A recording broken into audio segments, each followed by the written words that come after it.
Chapter 13. The Greeks. Meanwhile, the Indo-European tribe of the Hellenes was taking possession of Greece. The pyramids were 1,000 years old, and were beginning to show the first signs of decay, and Hammurabi, the wise king of Babylon, had been dead and buried several centuries, when a small tribe of shepherds left their homes along the banks of the river Danube, and wandered southward in search of fresh pastures. They called themselves Hellenes, after Hellen, the son of Deucalion and Pyrrha. According to the old myths, these were the only two human beings who had escaped the great flood, which countless years before had destroyed all the people of the world, when they had grown so wicked that they disgusted Zeus, the mighty god, who lived on Mount Olympus. Of these early Hellenes we know nothing. Thucydides, the historian of the fall of Athens, describing his earliest ancestors, said that they did not amount to very much, and this was probably true. They were very ill-mannered. They lived like pigs, and threw the bodies of their enemies to the wild dogs who guarded their sheep.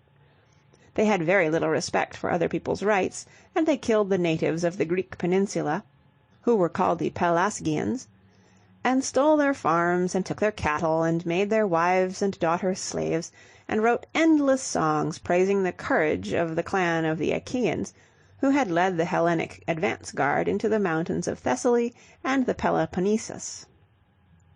But here and there, on the tops of high rocks, they saw the castles of the Aegeans, and those they did not attack, for they feared the metal swords and the spears of the Aegean soldiers, and knew that they could not hope to defeat them with their clumsy stone axes. For many centuries they continued to wander from valley to valley, and from mountainside to mountainside. Then the whole of the land had been occupied, and the migration had come to an end. That moment was the beginning of Greek civilization. The Greek farmer, living within sight of the Aegean colonies, was finally driven by curiosity to visit his haughty neighbors.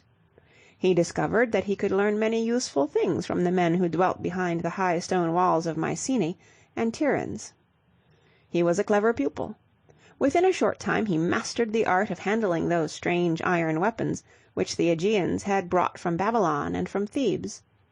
He came to understand the mysteries of navigation. He began to build little boats for his own use. And when he had learned everything the Aegeans could teach him, he turned upon his teachers and drove them back to their islands. Soon afterwards he ventured forth upon the sea, and conquered all the cities of the Aegean.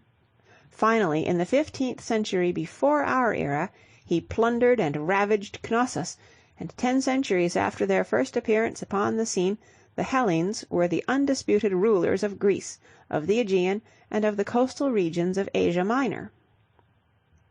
Troy, the last great commercial stronghold of the older civilization, was destroyed in the 11th century B.C. European history was to begin in all seriousness. End of chapter 13.